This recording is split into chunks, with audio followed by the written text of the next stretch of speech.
माँ और बेटे की कहानी।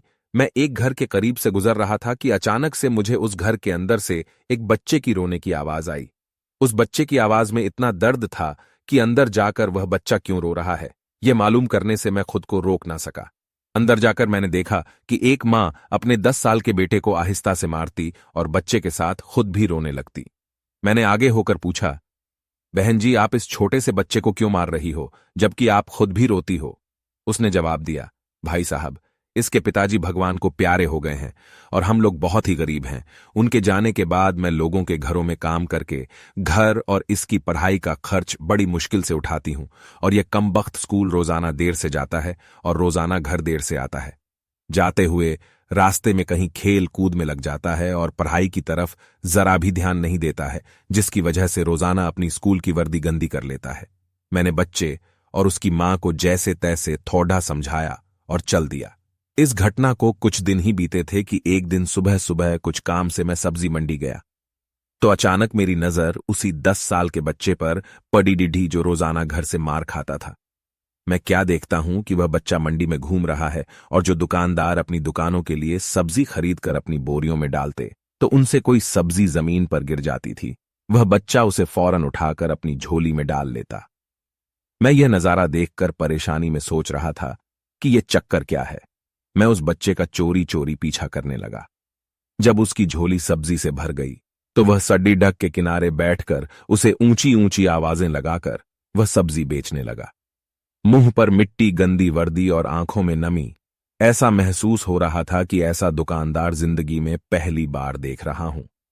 अचानक एक आदमी अपनी दुकान से उठा, जिसकी दुकान के सामने उस बच्चे ने अपनी नन्ही सी दुकान लगाई थी। उसने आते ही एक जोरदार लात मारकर उस नन्ही दुकान को एक ही झटके में रोड पर बिखेर दिया और बाजुओं से पकड़ डांचकर उस बच्चे को भी उठाकर धक्का दे दिया। वह बच्चा आंखों में आंसू लिए चुपचाप दोबारा अपनी सब्जी को इकट्ठा करने लगा और थोड़ी देर बाद अपनी सब्जी एक दूसरे दुकान के सामने डरते डरते लगा ली। भला हो उस शख्स का जिसकी दुकान के सामने इस बार उसने अपनी नन्ही दुकान लगाई। उस शख्स ने बच्चे को कुछ नहीं कहा। थोड़ी सी सब्जी थी, ऊपर से बाकी दुकानों से कम कीमत। जल्द ही बिक्री हो गई और वह बच्चा उठा और बाजार में एक कपड़े वाली दुकान में दाखिल हुआ और दुकानदार को वह पैसे देकर दुकान में पडेढ़ा अपना स्कूल बैग उठाया और बिना कुछ कहे वापस स्कूल की ओर चल पडेढ़ा। और मैं भी उसके पीछे पीछे चल रहा था। बच्चे ने रास्ते में अपना मुंह धोकर स्कूल चल दिया। मैं भी उसके पीछे स्कूल चला गया। जब वह बच्चा स्कूल गया तो 1 घंटा लेट हो चुका था, जिस पर उसके टीचर ने डंडे से उसे खूब मारा। मैंने जल्दी से जाकर टीचर को मना किया कि मासूम बच्चा है, इसे मत मारो। टीचर कहने लगे कि यह रोजाना 1-1.5 घंटे लेट से ही आता है और मैं रोजाना इसे सजा देता हूं कि डर से स्कूल वक्त पर आए, और कई बार मैं इसके घर पर भी खबर दे चुका हूं। खैर, बच्चा मार खाने के बाद क्लास में बैठकर पढ़ने लगा। मैंने उसके टीचर का मोबाइल नंबर लिया और घर की तरफ चल दिया। घर पहुंचकर एहसास हुआ कि जिस काम के लिए सब्जी मंडी गया था वह तो भूल ही गया। मासूम बच्चे ने घर आकर मां से एक बार फिर मार खाई। सारी रात मेरा सर चकराता रहा। सुबह उठकर फौरन बच्चे के टीचर को कॉल की कि मंडी टाइम हर हालत में मंडी पहुंचे, और वो मान गए। सूरज निकला और बच्चे का स्कूल जाने का वक्त हुआ और बच्चा घर से सीधा मंडी अपनी नन्ही दुकान का इंतजाम करने निकला। मैंने उसके घर जाकर उसकी मां को कहा कि बहन जी, आप मेरे साथ चलो, मैं आपको बताता हूं आपका बेटा स्कूल क्यों देर से जाता है। वह फौरन मेरे साथ मुंह में यह कहते हुए चल पड़ी कि आज इस लड़के की मेरे हाथों खैर नहीं, छोड़ूंगी नहीं उसे आज। मंडी में लड़के का टीचर भी आ चुका था। हम तीनों ने मंडी की 3 जगहों पर पोजीशन संभाल ली और उस लड़के को छुप कर देखने लगे। आज भी उसे काफी लोगों से डांट फटकार और धक्के खाने पड़े और आखिरकार वह लड़का अपनी सब्जी बेचकर कपड़े वाली दुकान पर चल दिया। अचानक मेरी नजर उसकी मां पर पड़ी तो क्या देखता हूं कि वह बहुत ही दर्द भरी सिसकियां लेकर लगातार रो रही थी, और मैंने फौरन उसके टीचर की तरफ देखा तो बहुत शिद्दत से उसके आंसू बह रहे थे। दोनों के रोने में मुझे ऐसा लग रहा था जैसे उन्होंने किसी मासूम पर बहुत जुल्म किया हो और आज उनको अपनी गलती का एहसास हो रहा हो।